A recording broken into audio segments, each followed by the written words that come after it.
You cooked, cleaned, and paid my bills. Wow, congrats on doing the bare minimum. My next man will do that and spoil me, she said. So I left. Now she's crying online about low-value men. Hey viewers, before we move on to the video, please make sure to subscribe to the channel and hit the like button if you want to see more stories like this. Thanks. I used to think that loving someone meant carrying their weight when they were down.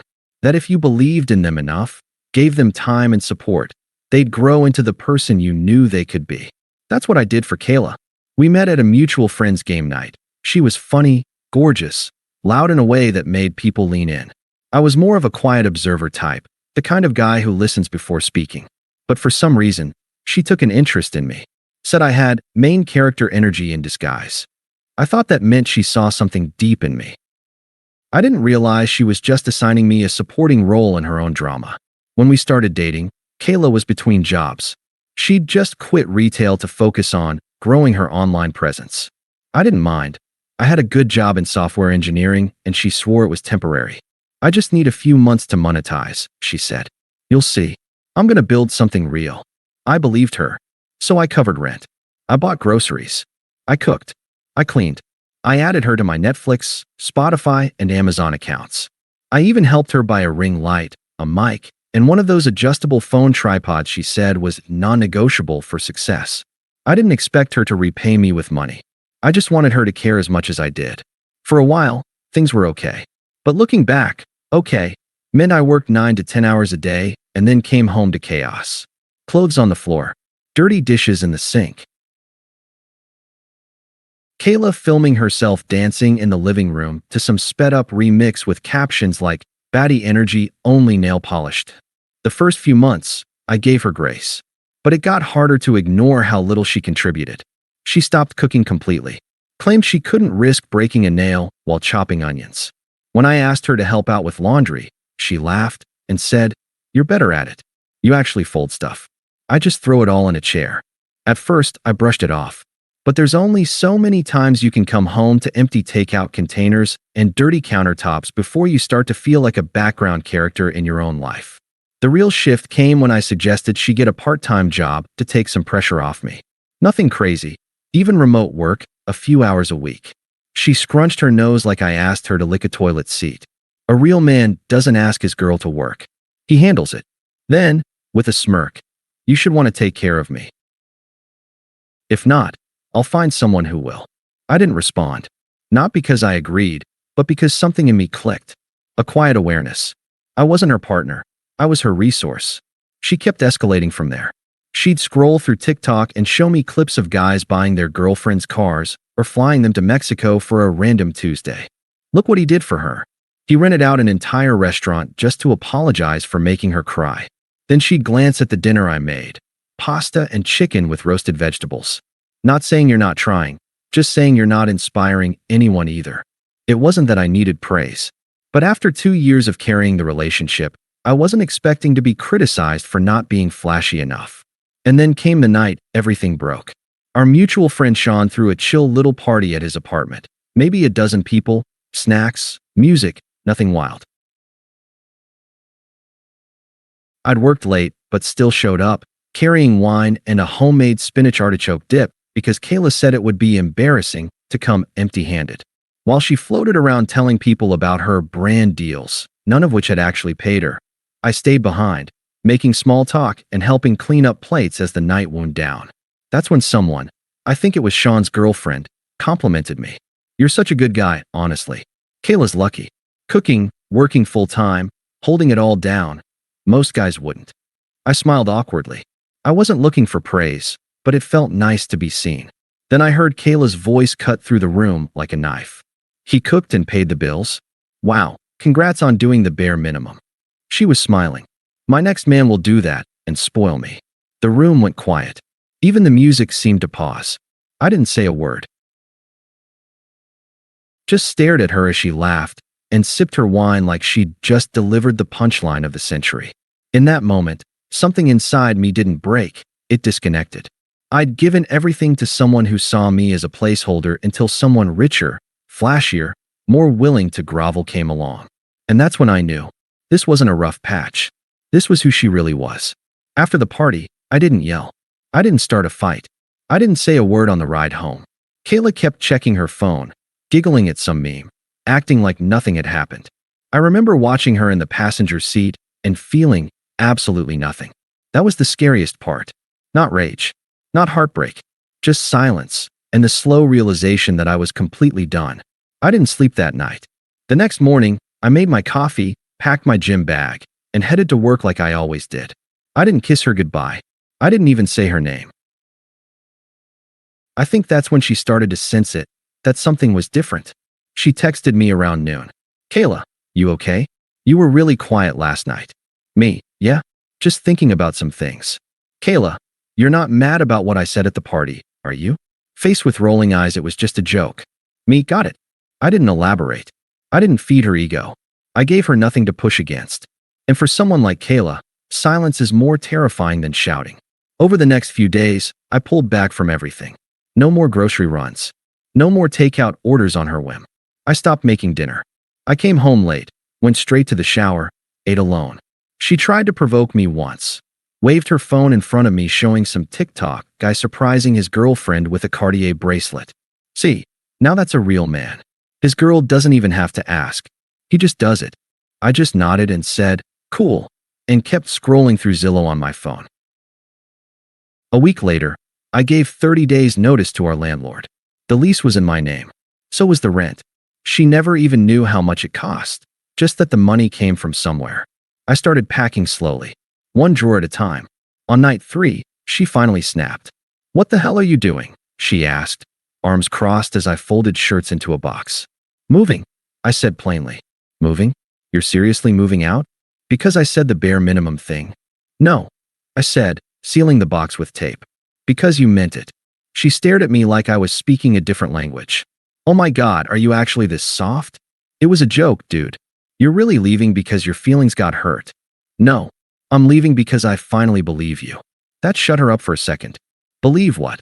That I was never a partner to you. Just a placeholder until you found someone who fit your fantasy. You're twisting it. I was just saying I deserve more. Why is that a crime? It's not a crime. It's just not my problem anymore. She blinked fast, like her brain was buffering. I don't think she expected me to follow through. Kayla was used to making messes and watching other people clean them up. So what? You're just gonna leave me with nowhere to go? She snapped. You've got friends. You've got options, remember? Don't pull that petty "I'm too good for you" crap now, she said, voice rising. You're just mad I told the truth. I stood up and looked her dead in the eye. No, Kayla, I'm not mad. That would require me caring. Then I walked past her, grabbed another box, and left the room. The next few weeks were quiet. I kept the peace. Didn't provoke. Didn't respond when she tried to bait me into arguments or guilt trips. Just kept packing and preparing. She'd cycle through moods, sarcastic and smug one day, weepy and nostalgic the next. You're really gonna throw away 2 years over one comment? You're not even trying to talk this out. You're making a mistake. No one's gonna do for you what I did. You'll regret this. Watch. I didn't respond to most of it.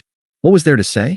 The night I moved out, I handed her a printed copy of the 30-day notice with her name removed. I had already paid the final month of rent. The landlord knew she'd need to reapply or vacate. She stood in the doorway, arms folded, doing her usual wide-eyed stare. So you're really gone, huh? Yeah. You didn't even fight for us. Because you made it clear there was nothing worth fighting for. She didn't cry. Not yet. I think she still thought I'd come back once I cooled off. I didn't. She moved in with her friend Alicia 2 days later. Told everyone it was temporary. Said I was having a mental breakdown and that she left me for her own peace. I didn't argue. I didn't correct her. Because while she was still performing for Instagram stories and private DMs, I was finally building a life offline, a life without her. I didn't hear from Kayla for the first couple of weeks after I moved out. Not directly, anyway, but mutual friends? That's where the trickle started.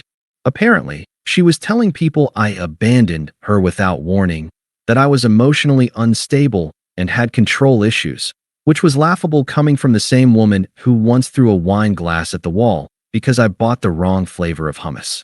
But I stayed quiet. No rebuttals. No messages. No clapbacks.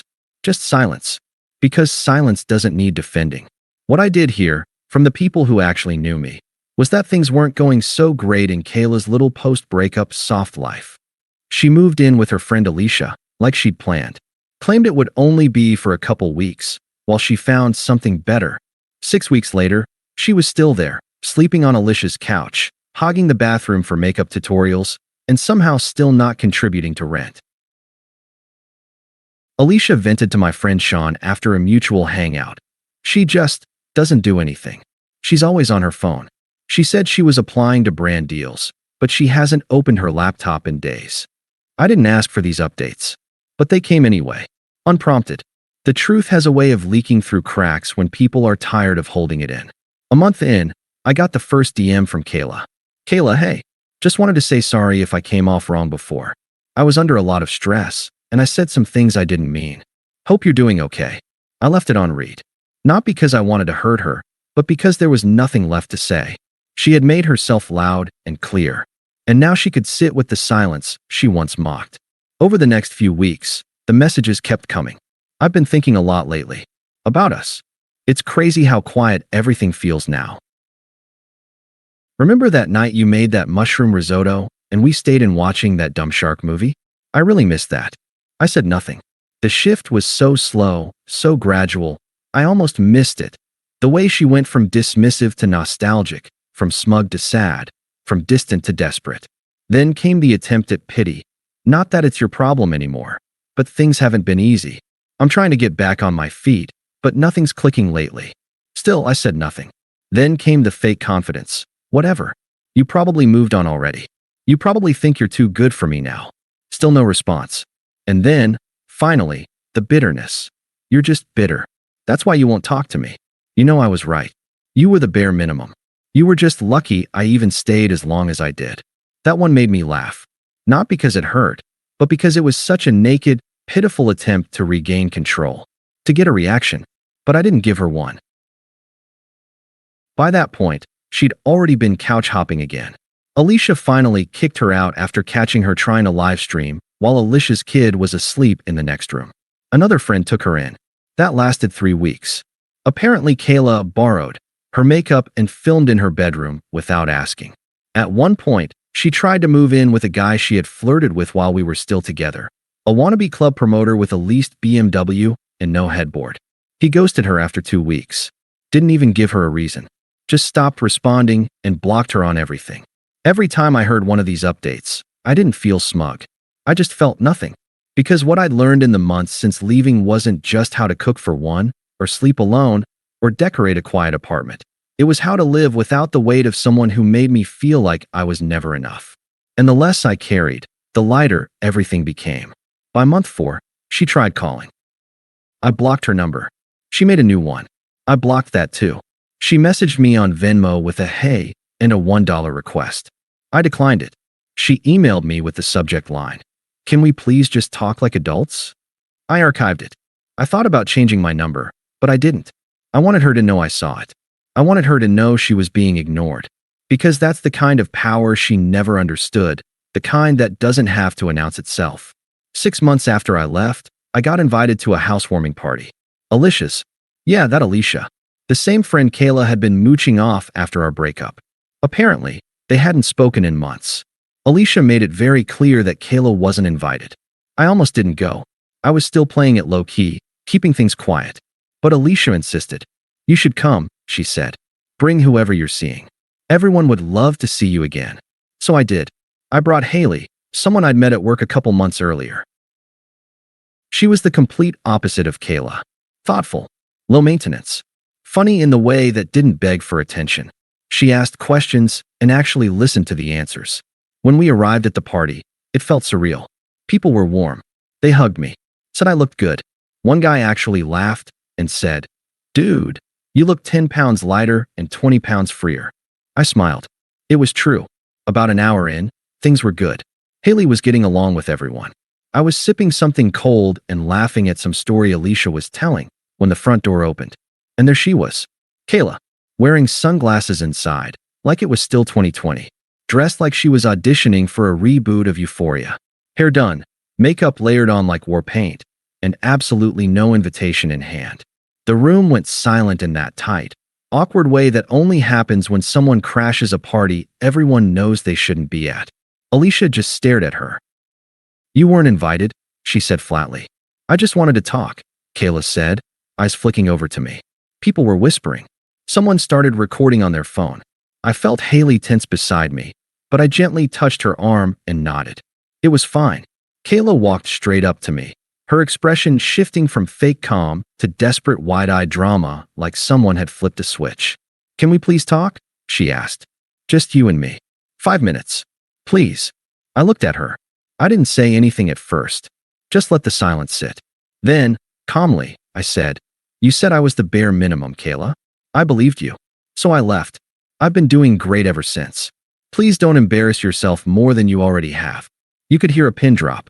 Her face crumpled like she'd been slapped. "You think you're better than me now?" she spat, loud enough for everyone to hear. "No," I said. "I just know what I deserve. And it's not this." She stood there trembling. Then she did what she always did when she lost control. She tried to hurt someone. "She's not even that pretty," she snapped, gesturing at Haley. That was it. Alicia stepped in and physically blocked her. "You need to go? Now."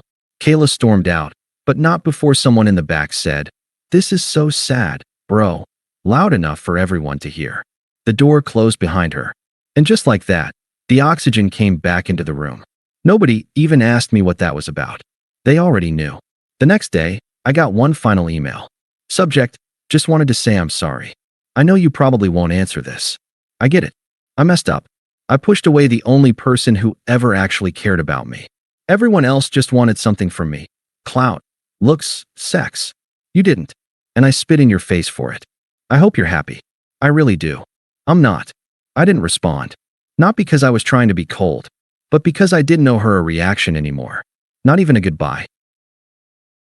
Sometimes the best closure is no closure. Just moving on so far they can't even see you anymore. Haley and I, we're not rushing anything. She doesn't expect grand gestures. She notices when I'm tired. She thanks me when I fix something around her place. She doesn't call it the bare minimum. She calls it love. Funny how the same actions can feel like servitude to one woman and like devotion to another. I look back sometimes, not out of regret, but out of relief. Because if Kayla hadn't said what she said, if she hadn't mocked my effort, laughed at my loyalty, disrespected the very foundation of love, I might have stayed. I might have kept giving and giving, thinking it was noble. But I walked away. And now I know what peace feels like. It's quiet. Simple. The opposite of her. Thanks for watching. Make sure to subscribe to the channel and hit the like button. What do you think about this story? Share it in the comments.